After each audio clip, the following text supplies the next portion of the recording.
In this video, we'll be looking at how to add an employee to the payroll feature from the client's perspective.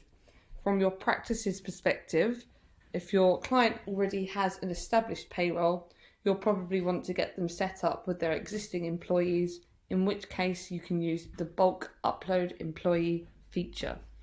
Whereas your clients will be the one communicating the payroll changes to you on a monthly basis, so would get more use of adding a singular employer. The first thing to note is before you assume the client's identity, you'll want to ensure that there's no filter that's been applied to the payroll manager. So for example, if I look at Silverstream here, and then I assume the client's identity here, go to payroll, you'll see that the details for this client are showing here. This won't be visible to your client. The only reason you can see this is because you've assumed their identity.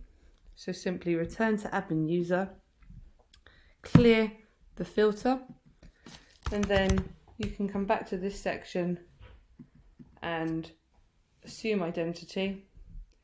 Now you'll notice there's nothing in the payroll, which is correct for this client here. So simply click on new employee. At the very minimum, you should enter their first name and their last name. It's beneficial to add their email address because at this point you can send the employee their new starter form.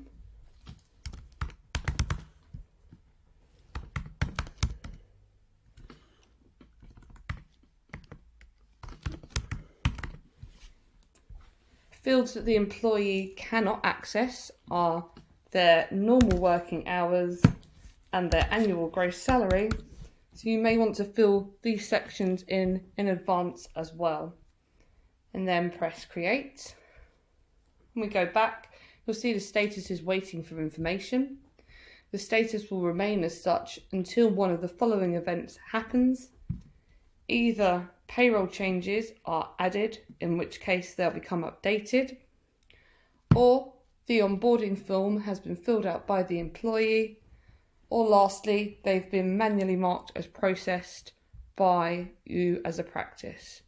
You can now see a summary of their name, email address, gross salary, status, and the status of the onboarding form. At any point, as a client or as a practice user, you can edit the employee and add payroll changes or further employee details and upload a document.